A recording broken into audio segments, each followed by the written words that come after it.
qissa haqida bayon. Biz mush qissa haqida men so'zga oldingi mazmunlarni ko'rib, nurg'unlar Janufeydagi o'pkisini basamay, nurg'un pingunlarni qilib ketdi. Deb so'zlaydigan mazmunlar ko'p. Biz bu qissani endi boshladik. Shunga Jovzulungdek, mendaq eg'ir versiq, hop, o'zinglarni besib turiblar. Savsavning donaligini, Lyubovning nayt yomonligini, Simayining savrchanligini men bilmayman. Men bu televiziyatdan aldiraq ko'rib baqqan, kitobni aldiraq o'qib baqqan. Bu haqda so'zlaydigan bu asarda Baturlar, qahramonlar nayt nurg'un, danishmanlar intayin ko'p, vaqalik nayt murakkab, nayt jiddiy shun so'zlaydigan mazmunlar nayt ko'p, bir-birlab so'zlaymiz. Uyunning qizig'i tek oldimizda. Bak oldirib ketmanglar. Balkim oldingi mazmunni ko'rib misxanslar asli bu Lyubey to'g'ri so'zilgan mazmun.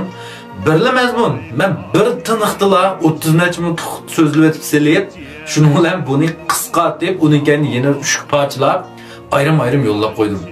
Texi o so'zlaydigan mazmunning oxirida kamidiq endi birinchi bilan paydo biz. Keyin yana o'xshashlar o'zinglar yaxshi ko'rgan qahramonlarni, danishmanlarni pinguchga yozib qo'ysanglar, men unutib qolmay ko'rib, muallarni chuqur so'zlash kerak deb bir-birlab davomli so'zlaymiz.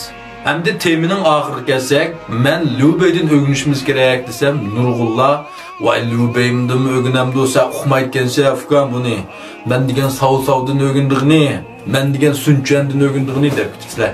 Hakikaten bilmem bu savsavning yomonligini, Sunchanning lixayligini. Men texi Sunchan bilan mal savsavni so'zladim. So'zligan vaqtimda anandikini yiqib qolsa, tex o'zinglarning bu savsavning yomonligini tex bilmaydiganlarni, ularning qandoq dehshat yomonligini tex oldirmay deb birman. Endi men degandek mushlardan o'zimizga ulgi qilib o'rganimiz dedim. Ulgi qilib o'rganish degan nima? Ulgi qilib o'rganish shularning hayot xaritasini şazay qilib, o'zimizning hayot yo'liga chaplash, ko'chirib akilish. Bu uchdan faqat Lyubeyning hayot kechirmishi bizning chaplashimizga to'g'ri keldi. Qolgan ikkisi bizga to'g'ri kelmaydi. Sunchan, Sun jamoatida tug'ilib qolganlik ta'ligilar bika o'ltiriblar butkul Jangdongga jonning 3dan 1ga kelib bo'ldi. 15 yoshida Shanjang bo'ldi. Nayg'i bir hokim bo'ldi. 18 yoshida butkul Jangdongning lavdasi bo'ldi. Qaranglar buningki bu tug'mi yaxshi fursatni. 15 yoshida Shanjang bo'ldi. Sizlar biz 15 yoshimizda Shanjang emas, bir sinfga Banjang bo'lamagan. Shunga biz Sunchandan o'rganolmaymiz, uninkini o'zimizga tatbiqlay olmaymiz. Uningda ba iqtisod, uningda ba obro'y, uningda ba fursatlar bizda yo'q. Shunga Sunchan shunda qattiq qo'l bo'laydi. Qo'llasizliklarni ishtimi o'ltirib o'talaydi. Shunga bu Sunchanning mijozi, psixikasi, xarakteri shunday bo'lgan. Endi savsavmi shu, savsavning tabiqisi nihoyat yuqori. Buningmi otisi Boston tatib o'rdadagi kon amaldorlar, bu 22 yoshdalar, orada olib chavandozlar beg'ulaldi. Biz 22 yoshimizda Pyongyang bo'lamaganlim bag'o deyman. Endi bu yerda savsav qaranglar Dongjoning qasdi yamagandan keyin shu xizmatidan hisobli ma'murlikdan istifa berib, dadasining qishig'i men o'zim igilik tiklayman deb kelgan bo'ldi. Sizlar bizga qarab baqlayman, ma'murlikdan o'tib bo'lganlar xizmatingda istifa berib, dadanglig'i men tijorat qilman deb baqinglar, pochaqni chaqamiki. Savsav uchun dedi, "Issil balam, o'g'il, mana markatida 500 ming sar kumush bor. Aprib ishilta, o'zingning tijoratni qanday qilgan kelsa shunday qil" deb qo'llatdi.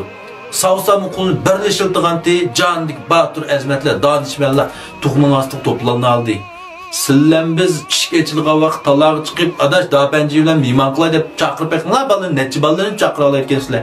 Nechsilar. Shunga biz o'rganib bu o'zimizga tatbiqlaydigan yakaga vaqtda o'zimizga eng mos keladiganni tanlashimiz kerak. Sizlar biz quruq qo'l igilik tiklig'ichilar, buningda yuqori qatlamdan boshlamaymiz. Albatta, burundan tortib shunday boy savdogarlarningki, korxonchilarning ballari, cho'ng boshliqlarning ballari bo'lishi mumkin. Ular albatta udul savsavdan Sunchanda o'rganib bo'ldi. Keyin 99%imiz bunda holatda emas. Hammamiz Lyubeydek holatda. Noldan boshlayapmiz. Shunday desam nurg'unlar bu Lyubeyga Jugulian, Guayu, Janfel yordam qilsa ishlim qilinmaydi. Albatta shunday bo'lish kerak-da. Hayotda kichik muvaffaqiyatda o'zimizga yetaymiz. Cho'ng muvaffaqiyatda kollektiv qilamiz. Shunga biz cho'ng muvaffaqiyat qozonish uchun shunday bir mukammal bir kollektivni shakllantirishimiz kerak.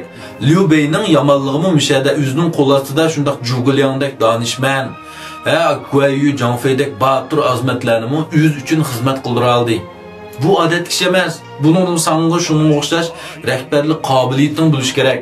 Ondan tutib tura olasizlar. Masalan, necha vaqtdan so'zilgan g'arb sayoti Tangsinmi shugu? Tangsinning nimasi bu sunu kongu bajili qargan ishnim qilinmaydi, urushanmaydi. Biroq Tangsinning rahbarlik qobiliyati va nishon muddas aniq izchil bo'shashmaydi, voz kechmaydi.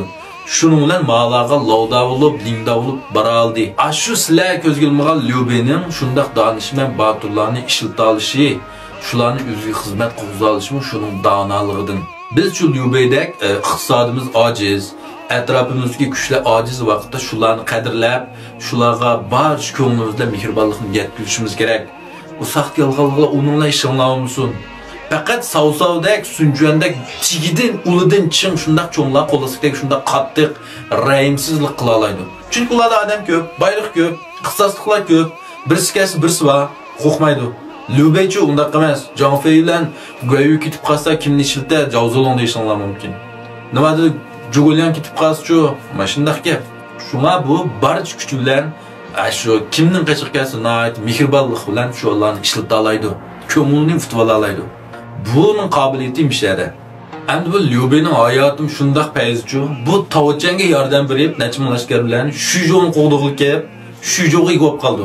Lyubyoga Jingjun qo'g'dig'il berib, yordam tashkil berib, Jingjo'ga egib qoldi.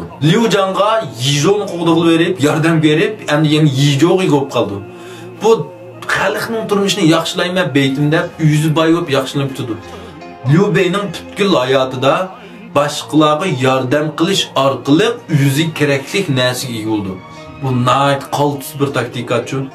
Lyube shunga haqqa yordam qilib vaqtda haqdan javob olishga yordamga tushlik oldirmaydi. Men senden javob olmayman hozir. Men javob qaytumsam bo'ldi deb atadi. Men sen bir qatim yordam qilma, ikki qatim, uch qatim, besh qatim yordam qilma.